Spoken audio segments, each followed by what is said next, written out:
आगामी कार्यक्रम प्रायोजित किया है जॉयस मायर मिनिस्ट्रीज के मित्रों और सहयोगियों ने।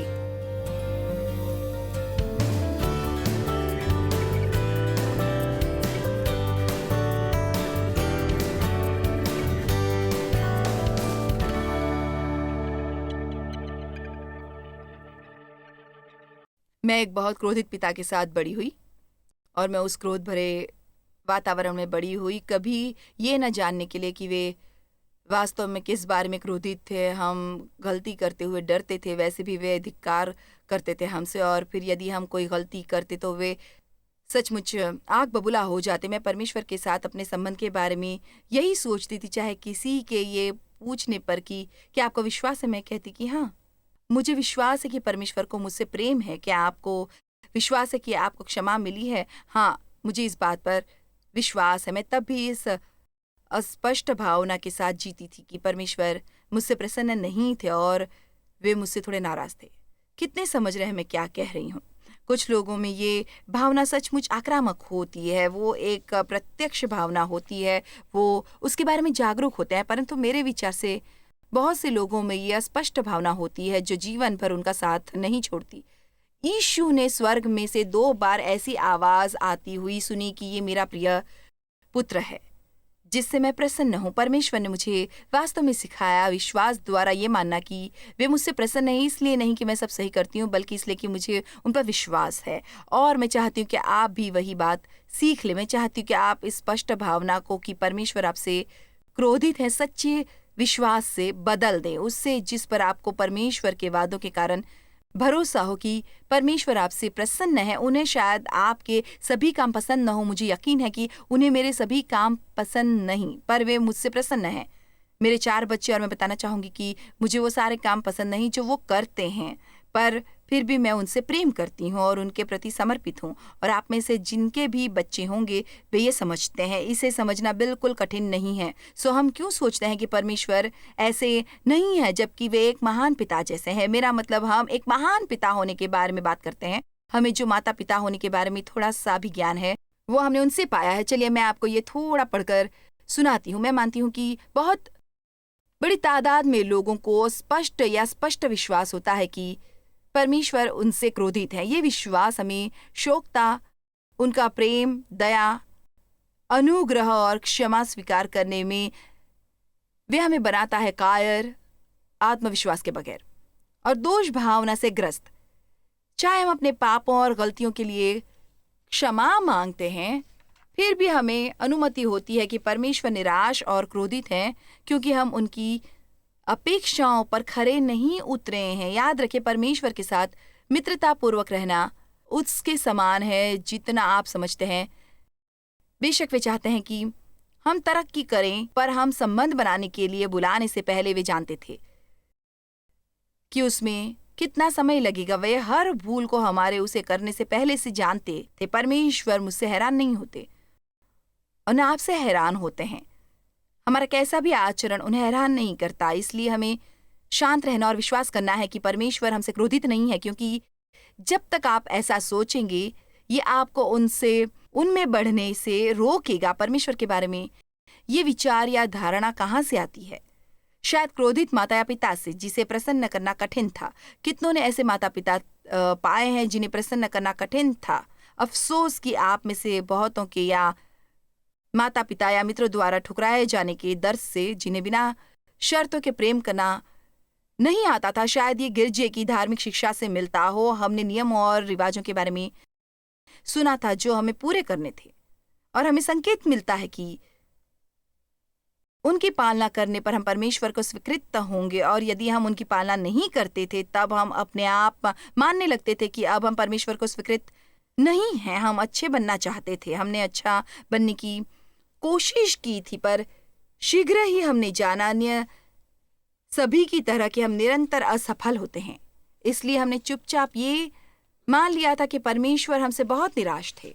हम उनके क्रोध के हकदार थे। हमने बेशक बदलना और अच्छा आचरण करना जारी रखा था क्योंकि हमें परमेश्वर से प्रेम था और हम सचमुच नहीं चाहते थे कि वे हमसे क्रोधित रहें। इस अवस्था में हम जीवन भर निराशाओं का सामना करते रहे, क्योंकि जो भी नियमों, रिवाजों और कानूनों द्वारा परमेश्वर की सेवा करता है, पौलुस प्रेरित के अनुसार वो निराशा ही प्राप्त करता है। गलतियों अध्याय 3 वचन 10 में बाइबल हमें ये सिखाती है, नियम और रिवाजों द्वारा परमेश्वर की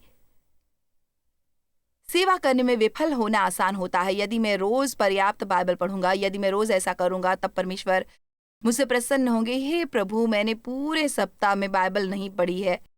श्रुत्या परमेश्वर क्रोधित है। काश मैं अधिक वचन याद कर सकता, काश मैं रोज अधिक समय तक प्रार्थना कर सकता।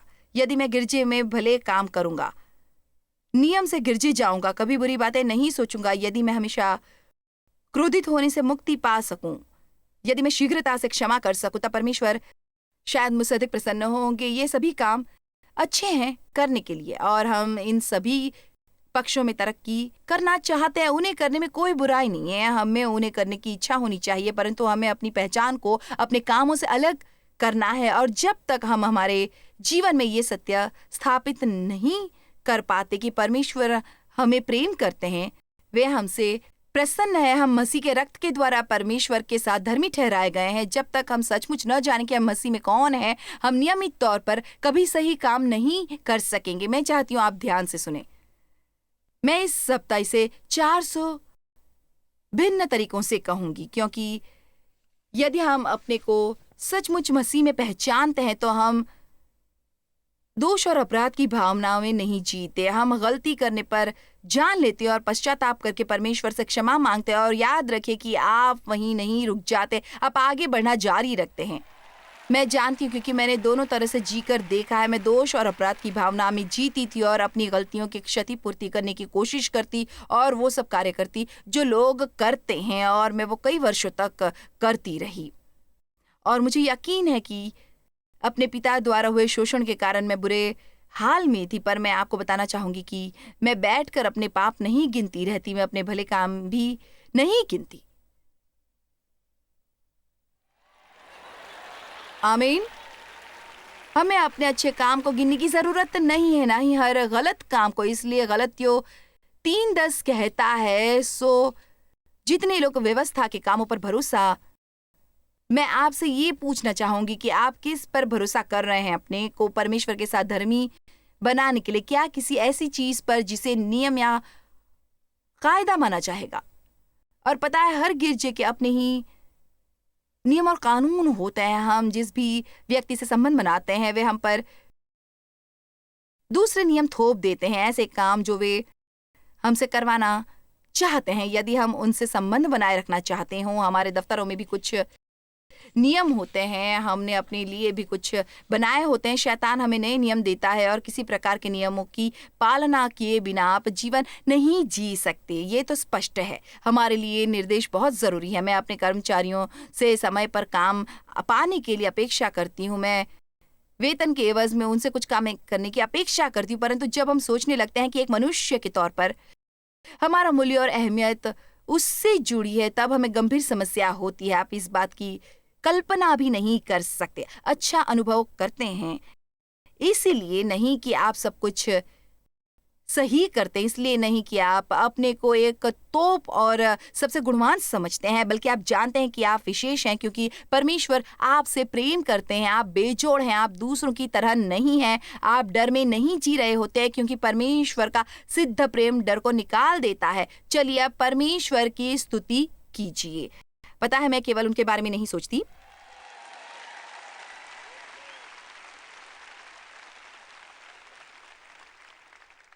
जो यहाँ है, बल्कि उन सभी के बारे में, आशापूर्वक उन कई लाखों लोगों के बारे में जो टीवी द्वारा ये देख रहे हैं। और सारी दुनिया में हमारे प्रोग्राम का दुनिया भर में 60 से ज़्यादा भाषाओं में, भिन्न भिन्न भाषाओं में प्रसारण होता है। इसलिए मैं चाहती हूँ कि आप ज़रा कल्पना कीजिए उन सब लोगों की जो हमारे साथ ये शिक्षा ग्रहण करेंगे जब इसका प्रसारण होगा। और दुनिया में कितने लाखों लोग होंगे जो इस वक्त जहाँ हैं, ये मानते होंगे कि परमेश्वर उनसे क्रोधित हैं, कि वे असफल हुए हैं, कि उनका कभी परमेश्वर के साथ किसी प्रकार का घनिष्ठ संबंध नहीं हो सकता। वे शायद कभी कभार अच्छा बनने की कोशिश करते होंगे और कुछ समय के लिए नए नियमों और कानूनों की पालना करते होंगे और उसके बाद हम सभी की तरह वे भटक जाते हैं और उसके बाद वे ये सोचने लगते हैं कि परमेश्वर उनसे क्रोधित है। मुझे ये सोचकर बहुत दुख होता है कि बहुत से लोग इस प्रकार के अंधेरे में रहते हैं, जबकि परमेश्वर हमसे केवल संबंध की इच्छा रखते हैं। उन्होंने मनुष्य को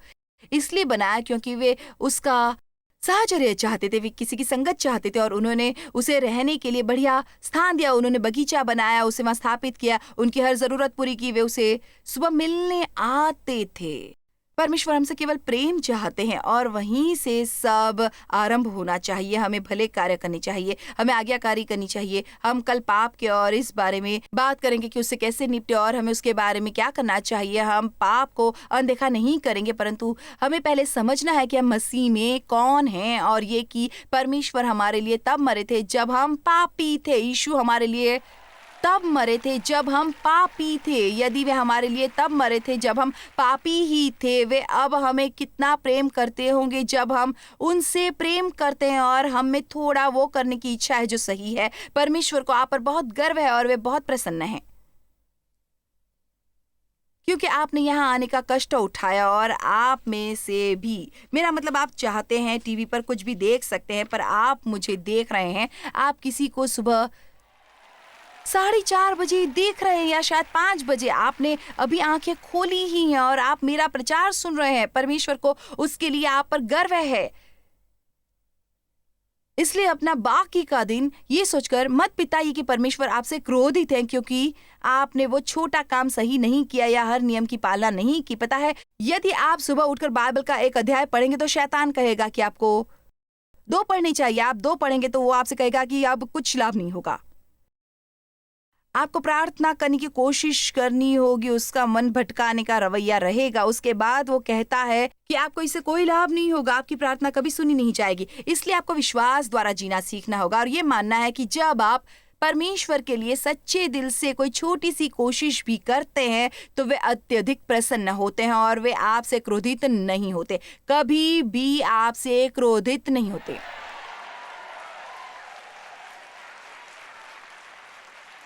आमीन, आमीन, आमीन। भजन 103 वचन 8 और 9।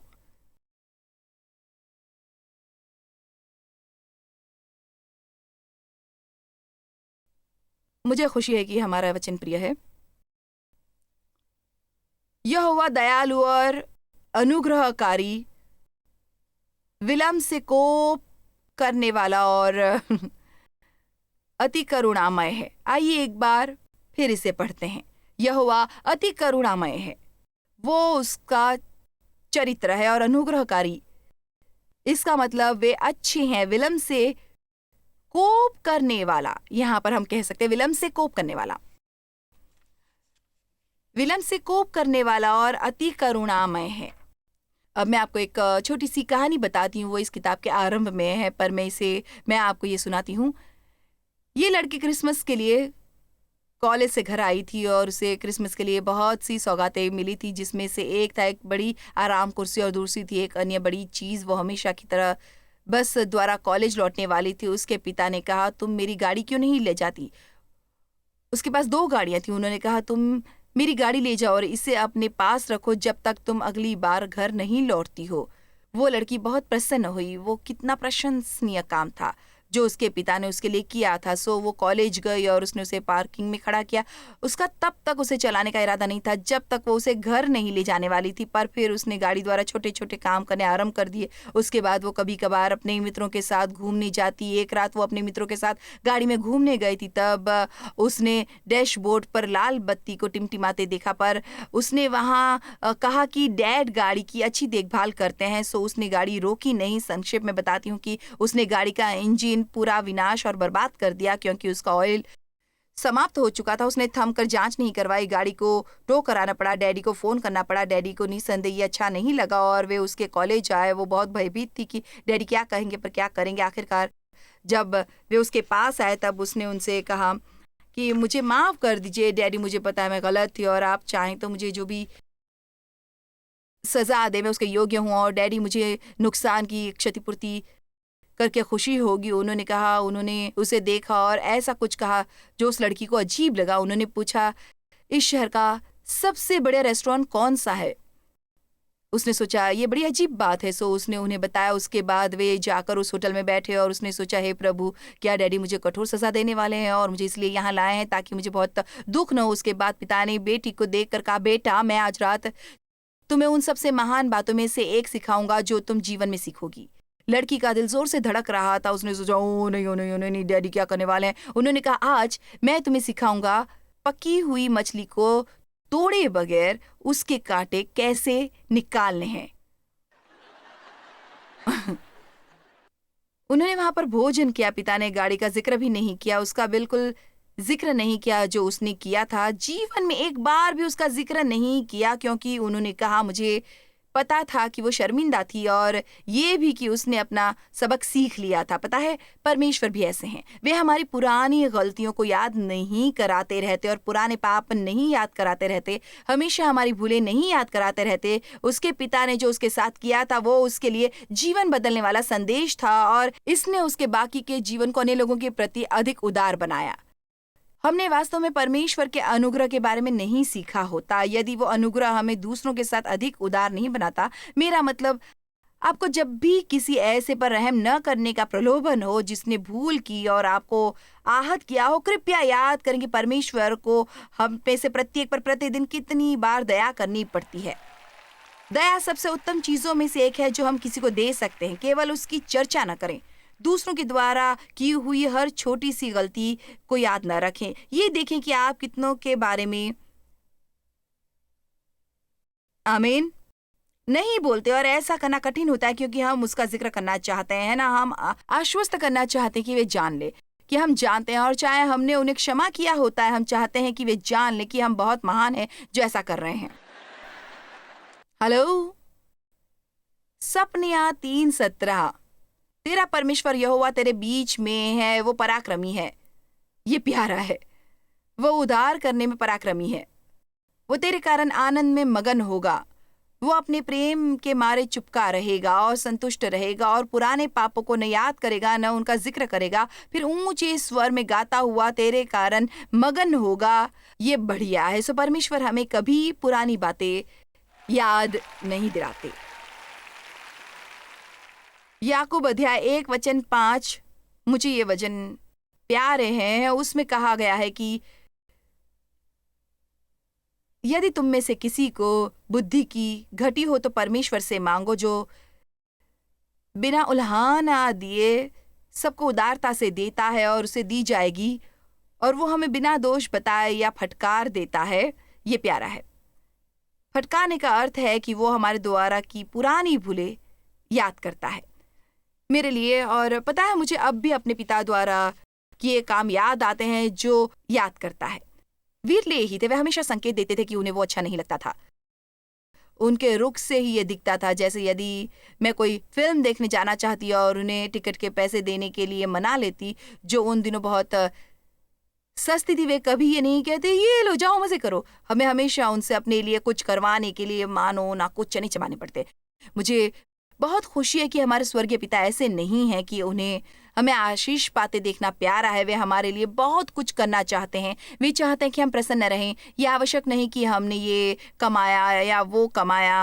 वे हमेशा हमें क्षमा करने को तैयार रहते हैं और हमसे प्रसन्न होते हैं। वे हमसे आनंदित होते हैं, और जब हम कष्ट में होते हैं वे हमारी मदद करना चाहते हैं, चाहे हम उसके योग्य नहीं होते। आपको पता है, दया उचित नहीं होती, उसे समझना आसान नहीं है। दया है उससे कहीं अधिक रहम पाना, जो हमें उस अवस्था में मिलना चाहिए जिसमें हम हों। पर हमारे परमेश्वर बहुत दयालु हैं। कई बार हम अपने जीवन में गड़बड़ कर देते हैं और अपने को कुछ ऐसी परिस्थितियों में डाल देते हैं क्योंकि हम अवज्ञाकारी करते हैं या समझदारी से काम नहीं लेते। और ज्यादातर लोग जब वे मुश्किल में पड़ते हैं, वे लोग भी जो आमतौर पर परमेश्वर के पास नहीं जाते, जब वे किसी समस्या में पड़ते हैं तो वे परमेश्वर की ओर भागते हैं। कितनों ने ध्यान दिया है कि जब हमारे देश में कोई घोर विपत्ति आती है तब सब दूसरों को प्रार्थना करने के लिए कहते हैं। सभी प्रकार के चैनलों पर भी आप सुनते हैं, हमें प्रार्थना करनी है, प्रार्थना करनी है, प्रार्थना करनी है। हमें केवल कोई तबाही होने पर ही प्रार्थना नहीं करनी चाहिए, हमें हमेशा प्रार्थना करना चाहिए। हमें केवल विपत्ति के वक्त प्रार्थना करके बाकी का समय परमेश्वर को भुला नहीं देना चाहिए, इसमें कोई समझदारी नहीं।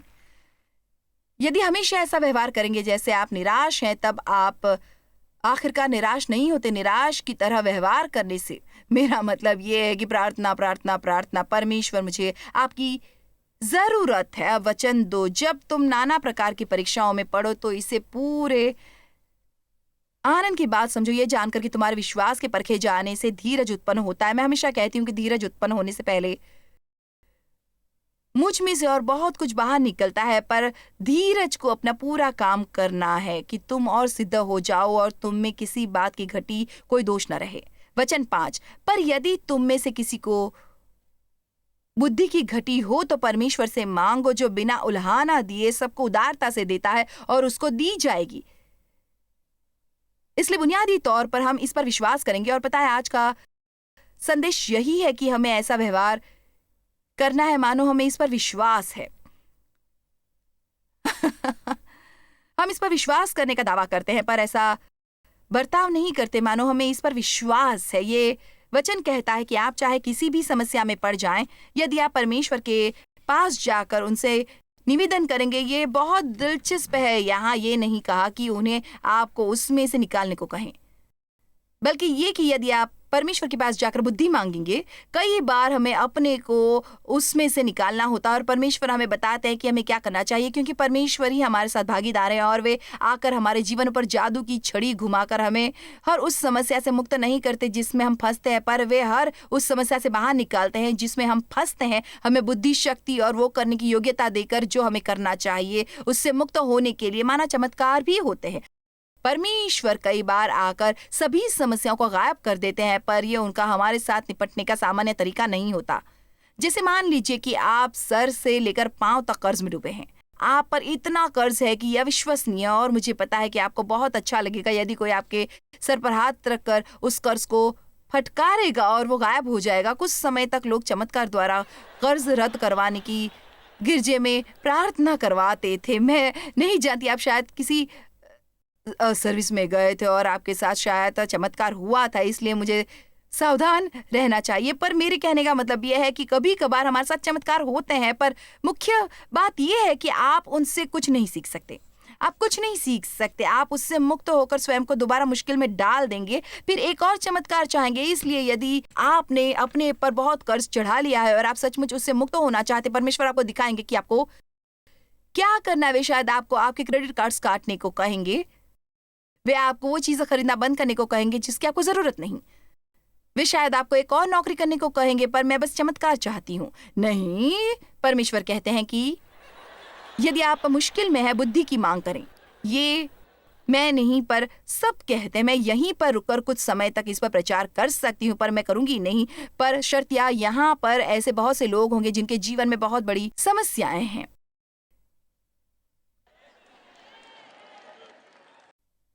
उन्हें शायद ये कहने की जरूरत है, मुझे असल में शायद परमेश्वर से थोड़ी बुद्धि मांगनी चाहिए, क्योंकि तब परमेश्वर शायद आपको दिखाएंगे कि आप उससे कैसे निपटे, और उसके अलावा आपको दिखाएंगे कि आप उस मुसीबत से कैसे बाहर आ सकते हैं। उसमें शायद थोड़ा समय लगेगा, पर आपने एक ऐसा शानदार सबक सीखा होगा कि आप दोबारा कभी वो गलती नहीं करेंगे।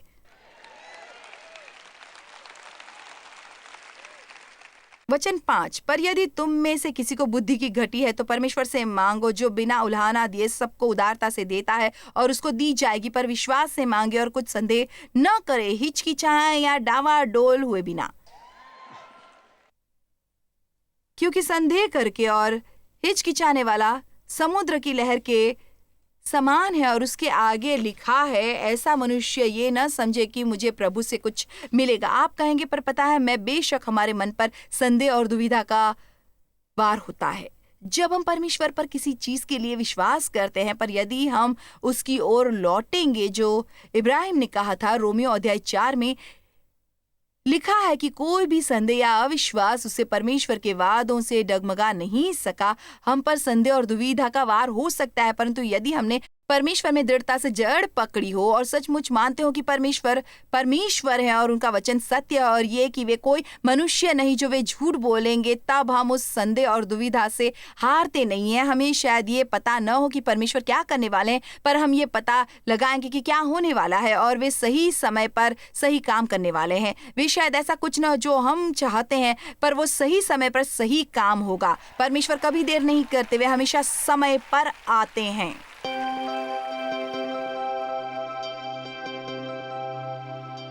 इसलिए याद रखिए कि जब आपको महसूस हो कि वे आपसे क्रोधित हैं, आप इस विचार को इससे बदल सकते हैं कि वे आपसे प्रसन्न हैं केवल इसलिए कि आप उनकी संतान हैं। उन्हें हमारे सभी काम पसंद नहीं होते, पर वे हमसे प्रसन्न होते हैं, तो ये आपका जीवन बदल देगा। जॉयस मायर मिनिस्ट्रीज में आप हमारे लिए बहुत ही कीमती हैं, जितना कि आप जानते हैं। हम आपकी सराहना करते हैं और इस सेविकाई को दुनिया भर में संभव बनाने के लिए हम अपने दोस्तों और सहभागियों को धन्यवाद देते हैं। हम साथ मिलकर भूखों को खाना खिलाते हैं, गरीबों को कपड़े देते हैं और कई देशों में सुसमाचार बांटते हैं। अपना प्रार्थना निवेदन भेजने के लिए कृपया आज ही संपर्क कीजिए। हमारे स्रोतों के बारे में और भी जानिए। जॉयस की सभाओं की सूची देखिए हमारे साथ सहभागी बनने के लिए, क्योंकि हम दुनिया भर में मसीह के प्रेम को बांटते हैं।